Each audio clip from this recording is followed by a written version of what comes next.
Java, which is a popular coding language. So first, you're going to want to go to Google, obviously, and type in your search bar Eclipse. So this is the name of the program we're going to be using for writing our code in Java. So you're going to want to click the top link right here. Then in the top right corner, you're going to see the button download. So click that. And now you're going to see a bunch of options, a bunch of stuff scattered on this page. But you're going to want to click the first one, the simplest one, right here. Down to the 64-bit. And then it's going to say random, well, not necessarily random, but it's going to say a bunch of stuff you don't really need to pay attention to right here. So just hit download. Run it.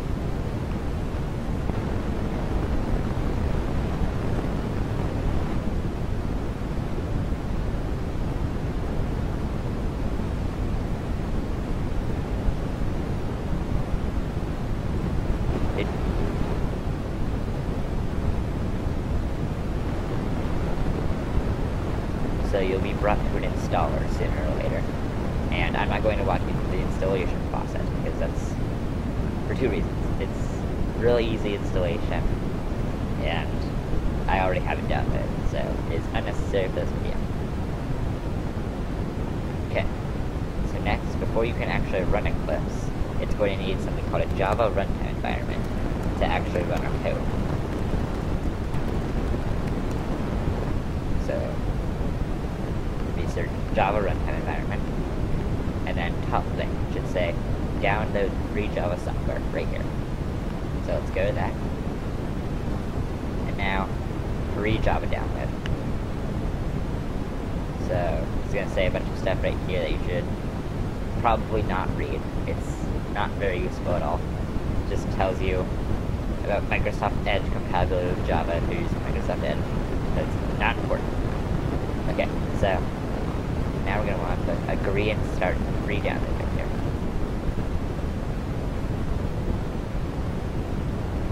Click run again. It's going to ask if it can make changes to your device. You want to say yes. So now it's going to give you this installation, which you're going to want to go through the installation. You want to click install, but I do not because I have already completed it. Okay, so now we can actually open up Eclipse now that we've downloaded the Java runtime environment. Let's open it up. So it's going to ask you for a workspace. You don't really need to mind this because it'll already have it filled out for you. You just gotta hit launch.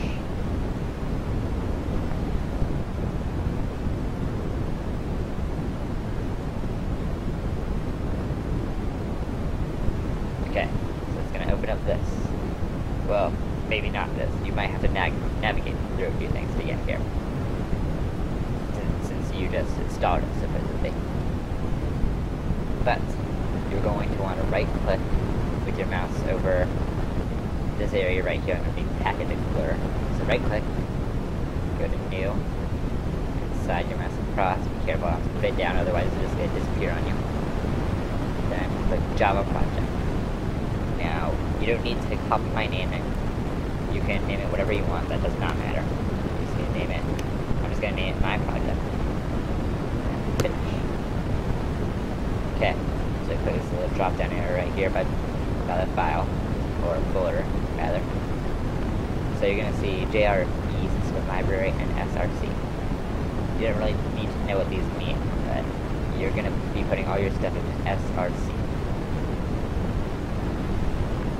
So mine already has some stuff here. I'm going to delete these so that I can show you.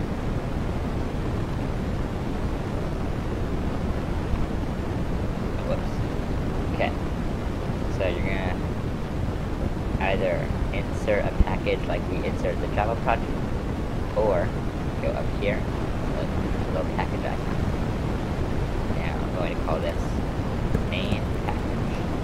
And just a heads up, packages are supposed to start with a lowercase letter.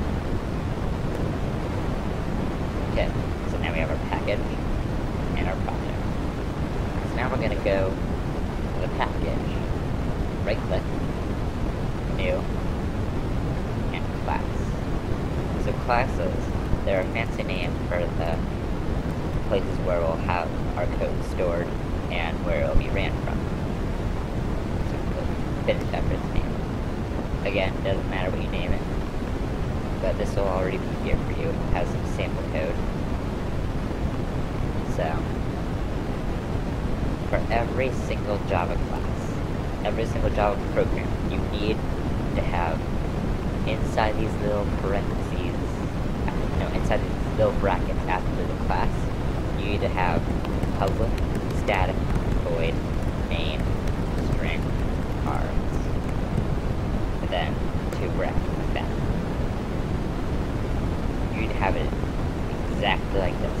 Now your class will be different if you named it different, so you don't need to compromise, but you do need to have this exactly. I'll put this in the description. We call it the main method declaration. It's basically the hub for a Java class, where it starts, basically. And you need it. If you don't have it and you're writing code in the class, it won't work. So, we have, in Java and in coding in general, there are these things called variables. So to start declaring is a fancy word for creating, by the way. For declaring variable, we can use int, which is short for integer, boolean, which means true or false, or string, which means text. There are also more complicated versions, like string, and then these fancy little brackets right here, but we'll cover that later on, because that is a more complicated kind of variable. So, to start out, we're going to do something simple. Integer, my integer, equals 0. And now, after every line of code in Java, well, except for the ones where you're doing something like this, with the brackets, you're going to want to have this little thing right here at the end, which is called a semicolon. They are very common in code, especially with Java. They are a necessity in Java. So, now that we have that, we're going to do system. So that's basically our system, our application that we've just created with Java. And then dot. That means we're getting a property of the system. Out. So out is short for output, meaning this is accessing the output of our application. And output gives us feedback, basically. And it goes here in the console down here. So system.out, print ln. ln is short for line here. So we're going to print a line to the console. Line. And we're going to print my integer. So since it's a variable, we can just type the name of the variable. We don't need to do anything else. And then semicolon at the end.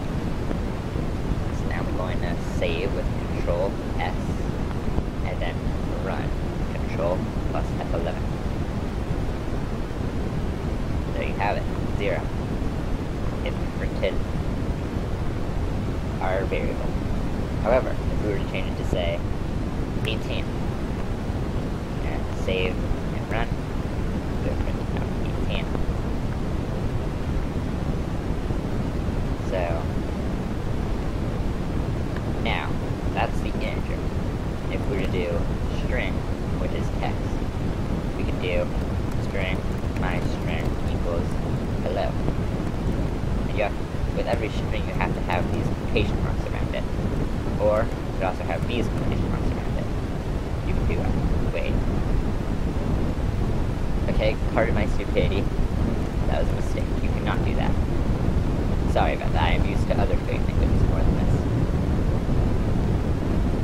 Okay, so you need to have these exact quotation marks. Ignore what my stupidity said before. And so we have our string. And we have our value of it. value is just what our variable is. Well, it's what we'll get. It's what we will get if we are to call a variable. Like, just like that. It's calling a variable. Alright, so, now let's do, as we learned before, system out print line my string. Then save run. There you go. Hi. So now we're gonna start doing a bit of math. So integer first, integer equals 10. Now integer second integer equals 20. So in Java we can use mathematical functions. Like we can do something plus something, something minus something, so on and so forth. So we're going to do system out print line. Then we're going to do first integer plus second integer. Now this is going to output 30 because we are adding them together with the addition sign, which I'm sure you learned in kindergarten math class. So 10, 20. So save, run, 30. Do minus, so that's going to be negative 10. Because 10 minus 20.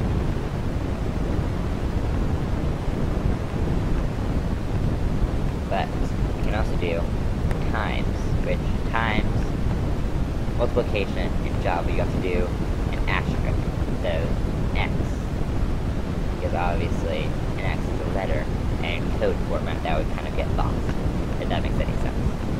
It's okay if it doesn't make sense, but you don't really need to know that. You just need to know that multiplication is this asterisk right here. Okay, so save and run. It's 200, because 10 times 20 is 200. There's also percent operator. Now this is a complicated one, but I'll explain. Well, not necessarily complicated, but more complicated than what we're used to. So it takes one number, right? So first integer, and then divides it by the other, second integer. But instead of giving us the result of that, it gives us the remainder. Like, if I were to do 50 divided by, if I were to do 10 divided by 4, we would get 2 point something, right? Because 4 times 2 is 8. But it didn't make it all the way to 10 on its without decimals. And so it would get the remainder. So for the remainder we would do 10 minus 8, and that would be 2. I'm sure you guys learned this at some point in school. I'm hopefully not being your teacher here.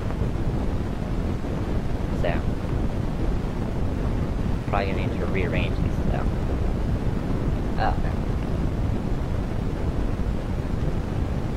Okay. And lastly, there's the division operator, which is a slash. Wait, whoops. Second integer. And 0. Wait. That should be right. Okay, Java's being a bit weird right now. Because in Java, maybe thinking of Java, it might actually, I don't know. That's weird. Maybe you can't do that. Java division. I'll try to rearrange it and see how that goes. Yeah, okay, that works. I guess you just can't divide a small number by a bigger number in Java and have it work. See, we're learning together, guys. Okay. So now, for the last thing we're going to cover here, I'm going to show you a scanner, which sounds complicated at first, probably, but so we're going to go to the top of our code. We're going to type import. Now I know that keyword right there is a bit scary, we haven't done it yet, but bear with me. import just means that we're putting something into our file that allows us to do a certain kind of action that we wouldn't be able to normally do. So import Java, that's simple, dot util. So util stands for utility, is a utility within Java. So java.util, yeah, with a capital N. You're not going to see on the drop down list, but it does exist. So now we've done that, we can reference it with scanner. So basically treat scanner as if we're writing like string or integer. But instead, we're doing scanner. It's a different kind of variable called scanner. So scanner, my scanner equals new scanner, parentheses, and something. Oh, and we're going to use system.in for system.input, because a scanner is retrieving input from the system. And in stands for input here. So, string input equals my scanner dot next line. So my scanner dot next line means it's getting the text that's been put into the scanner. So then we're going to do system dot print line input. And control save, run. So the scanners work by you type something into the console, and then hit enter, and that goes into the scanner. This is a Java. Go. Okay, that is it for this part 1 of the Java introduction. In the next video, I'm going to be going over some more complicated things. More math, more variables. Like, if you remember, I showed you this earlier. These brackets at the end of a variable. A equals. I'm not going to show you this yet. So spoiler. But this kind of variable will be in the next video, and I will be covering these more complex variables. Goodbye.